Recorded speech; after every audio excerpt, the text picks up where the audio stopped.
Wishing you all a very wonderful day and hope you all are doing well.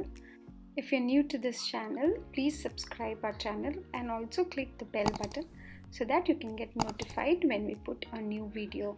Today we have come with a very special recipe, that's the Shahi Murgh or Shahi chicken recipe. So let's start the recipe.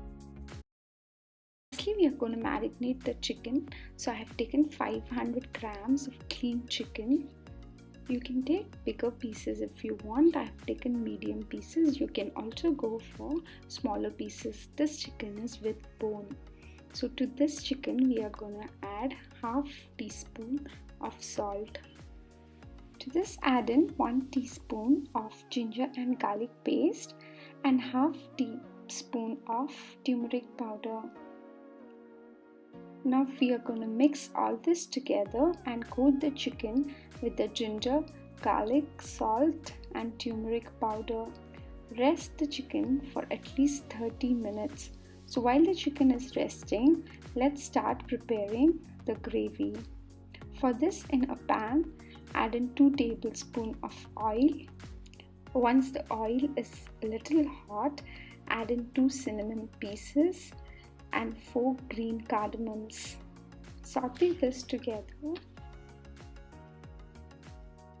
To this, add in 2 medium sized sliced onions and fry these onions nicely till they change color. Once the onion change color and become a little soft, add in 1.5 tomato which is chopped. We have to cook this tomato till it becomes soft. So saute this tomato. But the tomato over time will get a little mushy. So we have to cook till that time. So the tomato is done now. Now we have to add in green chilies to this. So here I am taking 5 green chilies. If you won't like it spicy, reduce the number of green chilies. To make this gravy creamy, we use cashews. So here I am using 10 cashews and around 1 tablespoon of melon seeds. I'm going to fry all this together for at least 2 minutes so that everything comes together. And now after frying all this, we are going to add the masalas that are needed for this gravy. So we are adding 1/4 teaspoon of turmeric powder, 1 tablespoon of garam masala, 1 tablespoon of coriander powder and 1 tablespoon of kitchen king masala, half a teaspoon of cumin powder, 1/4 teaspoon of salt, and mix all this together for 1 minute. After 1 minute, add in 1/3 cup of water and cook it for another 2 minutes. Once it is nicely cooked, cool it and transfer it to a grinder jar and grind it into a very fine paste.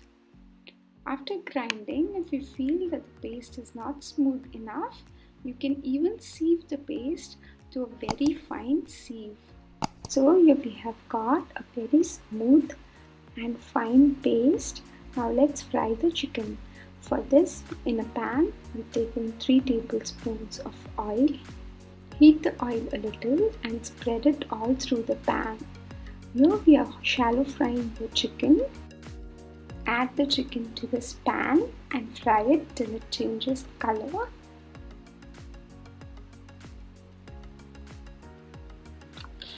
So we are adding all the chicken pieces and frying it.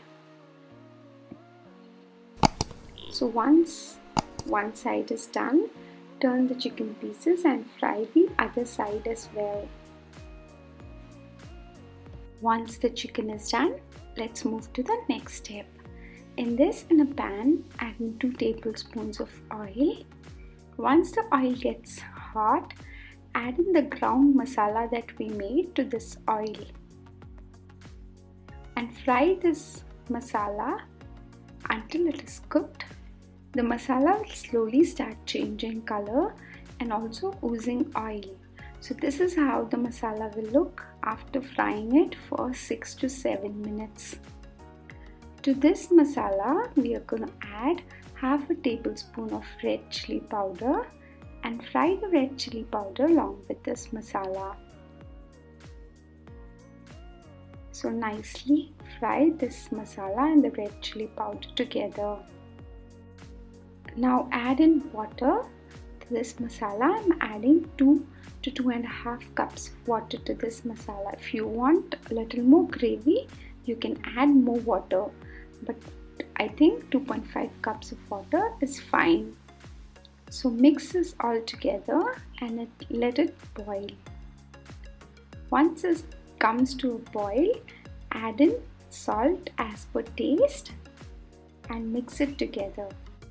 Add in the chicken pieces to this gravy, the pieces that we had fried, and mix it all together. Let it cook for another 2 to 3 minutes. Once it's done, add in 1 tablespoon of cream. This is optional. Even if you don't add cream, the gravy is very creamy. So if you want, you can avoid adding this cream. Here I am adding it. Add in 1/4 teaspoon of dry kasturi methi and mix it and cook it for another 1 to 2 minutes. See, you can see how smooth this gravy is. It's very tasty. So please do try making this dish. It can be had with chapatti and rice as well. Please subscribe to our channel and click the bell button so that you can get notified whenever we post a video. See you soon with another video.